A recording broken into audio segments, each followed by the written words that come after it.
ತ ತೇ ಪ್ರತ್ಯಯ. ಈಕಾರ ಮತ್ತು ಏಕಾರಗಳಲ್ಲಿ ಕೊನೆಗೊಳ್ಳುವ ಕ್ರಿಯಾಪದಗಳಿಗೆ ತ ಇಲ್ಲವೇ ತೇ ಎಂಬ ರೂಪದಲ್ಲಿರುವ ಈ ಪ್ರತ್ಯಯವನ್ನು ಸೇರಿಸಿ ಕೆಲವು ನಾಮಪದಗಳನ್ನು ತಯಾರಿಸಲು ಸಾಧ್ಯವಿದೆ. ಈ ಎರಡು ರೂಪಗಳಲ್ಲಿ ತೇ ಎಂಬುದರ ಬಳಕೆ ಗಿಂತಲೂ ತ ಎಂಬುದರ ಬಳಕೆಯೇ ಜಾಸ್ತಿ. ಆದರೆ ಇವುಗಳಲ್ಲಿ ಯಾವುದನ್ನು ಎಲ್ಲಿ ಬಳಸಬೇಕು ಎಂಬ ವಿಷಯದಲ್ಲಿ ನಿಯಮವೇನೂ ಇರುವ ಹಾಗೆ ಕಾಣಿಸುವುದಿಲ್ಲ. ತೇ ಎಂಬುದರೊಂದಿಗೆ ಬಂದಾಗ ಕ್ರಿಯಾಪದಗಳ ಕೊನೆಯ ಏಕಾರ ಅಕಾರವಾಗುತ್ತದೆ. ಉದಾಹರಣೆಗೆ ನಡೆ, ನಡತೆ. ಆದರೆ ತ ಎಂಬುದರೊಂದಿಗೆ ಬಂದಾಗ ಅದು ಹಾಗೆಯೇ ಬದಲಾಗದೆ ಉಳಿಯುತ್ತದೆ. ಉದಾಹರಣೆಗೆ ಹೊಡೆ, ಹೊಡೆತ. ಈ ಪ್ರತ್ಯಯದ ಮೂಲಕ ತಯಾರಾದ ನಾಮಪದಗಳು ಸಾಮಾನ್ಯವಾಗಿ ಕ್ರಿಯಾಪದವು ನಿರ್ದೇಶಿಸುವ ಘಟನೆಯನ್ನು ಇಲ್ಲವೇ ಅದರಿಂದ ಸಿದ್ಧವಾಗುವ ಗುಣಧರ್ಮವನ್ನು ಹೆಸರಿಸುತ್ತವೆ. ಉದಾಹರಣೆಗೆ ಕುಣಿ ಕುಣಿತ, ಕುಡಿ ಕುಡಿತ, ಹಿಡಿ ಹಿಡಿತ, ದುಡಿ ದುಡಿತ, ಉರಿ ಉರಿತ, ತುಳಿ ತುಳಿತ, ಕುದಿ ಕುದಿತ, ಅಲೆ ಅಲೆತ, ನೆಗೆ ನೆಗೆತ, ಒದೆ ಒದೆತ, ಎಸೆ ಎಸೆತ, ಮೊರೆ ಮೊರೆತ, ಸವೆ ಸವೆತ, ಅಗೆ ಅಗೆತ. ಅಳೆ ಅಳತೆ, ಅಗೆ ಅಗತೆ, ನಡೆ ನಡತೆ, ಮಿಡಿ ಮಿಡಿತೆ. ಅನಿಯಮಿತವಾಗಿ ಇಂತಹ ನಾಮಪದಗಳು ಕ್ರಿಯಾಪದವು ನಿರ್ದೇಶಿಸುವ ಘಟನೆಯಲ್ಲಿ ಬರುವ ವಸ್ತು, ಪ್ರಾಣಿ ಮೊದಲಾದುವನ್ನು ಹೆಸರಿಸುತ್ತಿರಲು ಸಾಧ್ಯವಿದೆ. ಉದಾಹರಣೆಗೆ ಮಿಡಿ ಮಿಡಿತೆ. ತಪ್ಪು, ತಪ್ಪಿತ ಎಂಬುದರಲ್ಲಿ ಈ ಪ್ರತ್ಯಯ ಉಕಾರದಲ್ಲಿ ಕೊನೆಗೊಳ್ಳುವ ಕ್ರಿಯಾಪದದೊಂದಿಗೂ ಬಂದಿರುವ ಹಾಗೆ ಕಾಣಿಸುತ್ತದೆ. ಸಂಸ್ಕೃತದಿಂದ ಎರವಲಾಗಿ ಬಂದಿರುವ ಕೆಲವು ನಾಮಪದಗಳಲ್ಲಿ ತೇ ಎಂಬ ಪ್ರತ್ಯಯವೊಂದು ಕಾಣಿಸುತ್ತದೆ. ಉದಾಹರಣೆಗೆ ಅಧ್ಯಕ್ಷ, ಅಧ್ಯಕ್ಷತೆ, ಅರ್ಹ, ಅರ್ಹತೆ, ಕವಿ, ಕವಿತೆ, ದಕ್ಷ, ದಕ್ಷತೆ. ಆದರೆ ಈ ತೇ ಎಂಬ ಪ್ರತ್ಯಯವನ್ನು ನಾಮಪದಗಳಿಗಲ್ಲದೆ ಕ್ರಿಯಾಪದಗಳಿಗೆ ಸೇರಿಸುವುದಿಲ್ಲ. ವ್ಯಕ್ತಿಯೊಬ್ಬನನ್ನು ಹೆಸರಿಸುವ ನಾಮಪದದಿಂದ ಆ ವ್ಯಕ್ತಿಯ ಗುಣಧರ್ಮವನ್ನು ಹೆಸರಿಸುವ ಬೇರೊಂದು ನಾಮಪದವನ್ನು ಸಾಧಿಸಲು ಈ ಪ್ರತ್ಯಯದ ಬಳಕೆಯಾಗುತ್ತದೆ. ಇದು ಸಂಸ್ಕೃತದ ತಾ ಎಂಬ ಪ್ರತ್ಯಯದ ಕನ್ನಡ ರೂಪ. ಮೇಲೆ ವಿವರಿಸಿರುವ ತ ತೇ ಇದಕ್ಕಿಂತ ಭಿನ್ನವಾದುದು. ಅಪ್ರತ್ಯಯ. ಇದು ಮುಖ್ಯವಾಗಿ ಗು ಇಲ್ಲವೇ ಡು ಎಂಬ ಅಕ್ಷರಗಳಲ್ಲಿ ಕೊನೆಗೊಳ್ಳುವ ಕ್ರಿಯಾಪದಗಳಿಂದ ನಾಮಪದಗಳನ್ನು ತಯಾರಿಸುವಲ್ಲಿ ಬಳಕೆಯಾಗುತ್ತದೆ.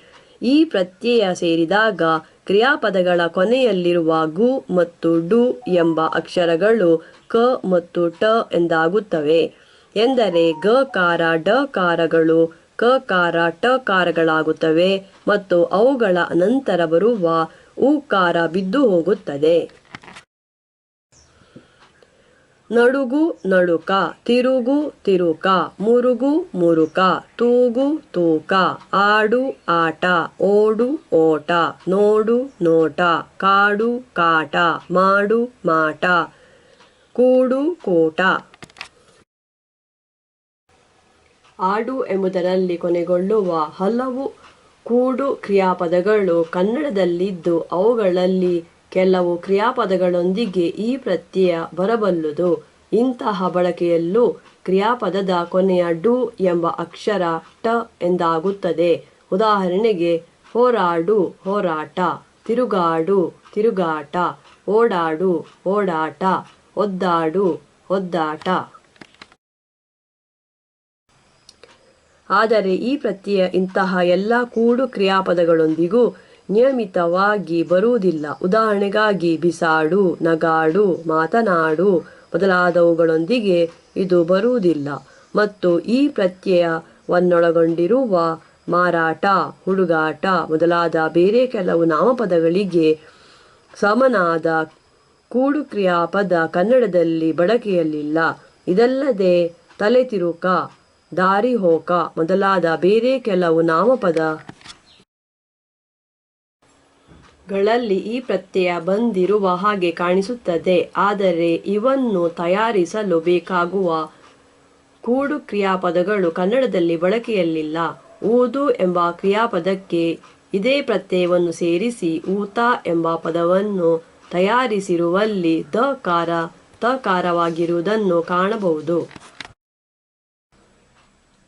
ಈ ಪ್ರತ್ಯಯದ ಮೂಲಕ ತಯಾರಾಗುವ ನಾಮಪದಗಳ ಅರ್ಥವು ಅನಿಯಮಿತವಾದುದು. ಹೆಚ್ಚಿನೆಡೆಗಳಲ್ಲೂ ಇದು ಕ್ರಿಯಾಪದವು ನಿರ್ದೇಶಿಸುವ ಘಟನೆಯನ್ನು ಹೆಸರಿಸುತ್ತದೆ. ಉದಾಹರಣೆಗೆ ನಡುಗು ನಡುಕ, ಮರುಗು ಮರುಕ. ಆದರೆ ಕೆಲವೆಡೆಗಳಲ್ಲಿ ಒಂದು ವಿಶಿಷ್ಟವಾದ ಘಟನೆಯನ್ನು ಮಾತ್ರವೇ ಹೆಸರಿಸುತ್ತದೆ. ಉದಾಹರಣೆಗೆ ಮಾಡು ಮಾಟ. ಮತ್ತು ಬೇರೆ ಕೆಲವು ಕಡೆಗಳಲ್ಲಿ ಅಂತಹ ಘಟನೆಯನ್ನು ನಡೆಸುವ ವ್ಯಕ್ತಿಯನ್ನು ಹೆಸರಿಸುತ್ತದೆ. ಉದಾಹರಣೆಗೆ ತಿರುಗು ತಿರುಕ.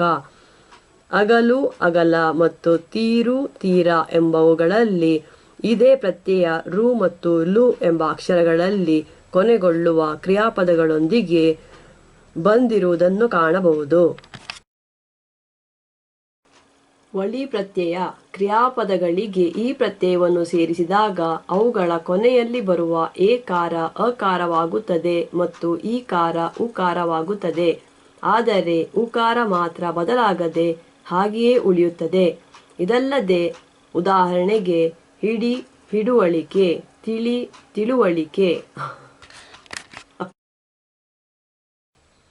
ಅಳಿ ಅಳಿವು, ದಣಿ ದಣಿವು, ಹಸಿ ಹಸಿವು, ತಿಳಿ ತಿಳಿವು, ಅರಿ ಅರಿವು, ಹರಿ ಹರಿವು, ಮರೆ ಮರೆವು, ಕಳೆ ಕಳವು, ನೆರೆ ನೆರವು, ತೆರೆ ತೆರವು, ಸೆಳೆ ಸೆಳವು.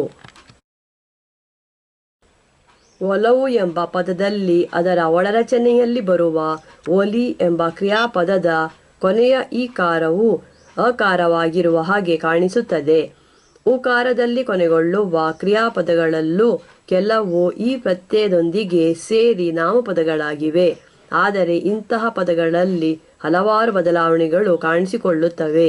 ಉದಾಹರಣೆಗಾಗಿ ಯು ಎಂಬ ಅಕ್ಷರದಲ್ಲಿ ಕೊನೆಗೊಳ್ಳುವ ಮತ್ತು ಅದರ ಹಿಂದೆ ಉದ್ದಸ್ವರವಿರುವ ಕೆಲವು ಕ್ರಿಯಾಪದಗಳೊಂದಿಗೆ ಈ ಪ್ರತ್ಯಯ ಬರಲು ಸಾಧ್ಯವಿದ್ದು, ಹಾಗೆ ತಯಾರಾಗಿರುವ ಪದಗಳಲ್ಲಿ ಆ ಕ್ರಿಯಾಪದದ ಎರಡನೆಯ ಅಕ್ಷರ ಬಿದ್ದು ಹೋಗಿದೆ. ಸಾಯು ಸಾವು, ನೋಯು ನೋವು, ಕಾಯು ಕಾವು, ಮೇಯು ಮೇವು. ಉಕಾರದಲ್ಲಿ ಕೊನೆಗೊಳ್ಳುವ ನಿಲ್ಲು ಮತ್ತು ಗೆಲ್ಲು ಎಂಬ ಬೇರೆ ಎರಡು ಕ್ರಿಯಾಪದಗಳೊಂದಿಗೂ ಈ ಪ್ರತ್ಯಯ ಬರುತ್ತಿದ್ದು, ಈ ಪದಗಳಲ್ಲಿರುವ ಒತ್ತಕ್ಷರದ ಒಂದು ವ್ಯಂಜನ ಈ ಪ್ರತ್ಯಯ ಸೇರಿದಾಗ ಬಿದ್ದು ಹೋಗಿದೆ. ನಿಲ್ಲು ನಿಲುವು, ಗೆಲ್ಲು ಗೆಲುವು. ಇದಲ್ಲದೆ ಇರುವು ಎಂಬುದರ ಒಳರಚನೆಯಲ್ಲಿ ಇರು ಎಂಬ ಕ್ರಿಯಾಪದದ ಕೊನೆಯ ಉಕಾರ ಅಕಾರವಾಗಿದೆ ಮತ್ತು ತಿರುವು ಎಂಬುದರಲ್ಲಿ ತಿರುವು ಎಂಬ ಕ್ರಿಯಾಪದದ ಮೂರನೆಯ ಅಕ್ಷರ ಬಿದ್ದು ಹೋಗಿದೆ. ಬಿಡುವು ಎಂಬುದರಲ್ಲಿ ಮಾತ್ರ ಈ ಪ್ರತ್ಯಯ ಬಿಡು ಎಂಬ ಉಕಾರದಲ್ಲಿ ಕೊನೆಗೊಳ್ಳುವ ಕ್ರಿಯಾಪದದೊಂದಿಗೆ ಯಾವ ಬದಲಾವಣೆಯನ್ನು ಮಾಡದೆ ಬಂದಿದೆ. ಅರ್ಥದ ಮಟ್ಟಿಗೆ ಈ ಪ್ರತ್ಯಯದ ಬಳಕೆಯಲ್ಲೂ ಅನಿಯಮಿತತೆ ಇದೆ ಎಂಬುದನ್ನು ಗಮನಿಸಬಹುದು. ಸಾವು, ನೋವು, ಮರೆವು ಮೊದಲಾದವುಗಳು ಘಟನೆಗಳನ್ನು ಹೆಸರಿಸುವಾದರೆ, ಮೇವು ಎಂಬುದು ಘಟನೆಯ ಸಾಧನವನ್ನು ಮತ್ತು ತಿರುವು ಎಂಬುದು ಘಟನೆಯ ಸ್ಥಾನವನ್ನು ಹೆಸರಿಸುತ್ತವೆ. ವಳಿ ಪ್ರತ್ಯಯ ಕ್ರಿಯಾಪದಗಳಿಗೆ ಈ ಪ್ರತ್ಯಯವನ್ನು ಸೇರಿಸಿದಾಗ ಅವುಗಳ ಕೊನೆಯಲ್ಲಿ ಬರುವ ಏಕಾರ ಅಕಾರವಾಗುತ್ತದೆ ಮತ್ತು ಈಕಾರ ಉಕಾರವಾಗುತ್ತದೆ. ಆದರೆ ಉಕಾರ ಮಾತ್ರ ಬದಲಾಗದೆ ಹಾಗೆಯೇ ಉಳಿಯುತ್ತದೆ. ಇದಲ್ಲದೆ ಉದಾಹರಣೆಗೆ ಹಿಡಿ ಹಿಡುವಳಿ, ತಿಳಿ ತಿಳುವಳಿಕೆ, ನಡೆ ನಡವಳಿಕೆ, ಸಾಗು ಸಾಗುವಳಿ, ಹುಟ್ಟು ಹುಟ್ಟುವಳಿ, ಆಳು ಆಡಳಿತ. ತಿಳುವಳಿಕೆ ಮತ್ತು ನಡವಳಿಕೆ ಎಂಬ ಎರಡು ಪದಗಳಲ್ಲಿ ಈ ಪ್ರತ್ಯಯ ಕೆ ಎಂಬ ಇನ್ನೊಂದು ಪ್ರತ್ಯಯದೊಂದಿಗೆ ಬಂದಿದೆ ಮತ್ತು ಆಡಳಿತ ಎಂಬ ಪದದಲ್ಲಿ ತ ಎಂಬ ಪ್ರತ್ಯಯದೊಂದಿಗೆ ಬಂದಿದೆ. ಇದಲ್ಲದೆ ಆಡಳಿತ ಎಂಬ ಪದದಲ್ಲಿ ಕ್ರಿಯಾಪದದಲ್ಲಿದ್ದ ಳಕಾರ ಡಕಾರವಾಗಿದೆ ಮತ್ತು ವಳಿ ಪ್ರತ್ಯಯದ ವಕಾರ ಬಿದ್ದು ಹೋಗಿದೆ. ಗೊತ್ತು ಎಂಬ ಆಖ್ಯಾತ ಪದದೊಂದಿಗೂ ಈ ಪ್ರತ್ಯಯ ಬಂದಿರುವುದನ್ನು ಗೊತ್ತುವಳಿ ಎಂಬ ನಾಮಪದದಲ್ಲಿ ಕಾಣಬಹುದು. ದಬ್ಬಾಳಿಕೆ ಎಂಬುದರಲ್ಲೂ ಇದೇ ಪ್ರತ್ಯಯ ದಬ್ಬು ಎಂಬ ಕ್ರಿಯಾಪದದೊಂದಿಗೆ ಬಂದಿರಲು ಸಾಧ್ಯವಿದ್ದು ಇಲ್ಲಿ ಇದಕ್ಕೆ ಆಳಿ ಎಂಬ ರೂಪವಿದೆ. ಅಳಿ ಎಂಬ ರೂಪದಲ್ಲಿರುವ ಪ್ರತ್ಯಯವೊಂದು ಆಕಳಿಸು, ಅಪ್ಪಳಿಸು, ಕುಪ್ಪಳಿಸು, ಬಿಕ್ಕಳಿಸು ಮೊದಲಾದ ಕೆಲವು ಕ್ರಿಯಾಪದಗಳಲ್ಲಿ ಬರುವುದೆಂಬುದನ್ನು ಮುಂದೆ 6ನೇ ಅಧ್ಯಾಯದಲ್ಲಿ ನೋಡಲಿರುವೆವು. ಅದು ಈ ಪ್ರತ್ಯಯಕ್ಕೆ ಸಂಬಂಧಿಸಿರಲು ಸಾಧ್ಯವಿದೆ. ಇದೇ ಪ್ರತ್ಯಯ ಹೆಗ್ಗಳಿಕೆ ಎಂಬ ಪದದಲ್ಲಿ ಹಿರಿ ಎಂಬ ಗುಣಪದದ ಹೆಗ್ ಎಂಬ ರೂಪದೊಂದಿಗೆ ಬಂದಿದೆ.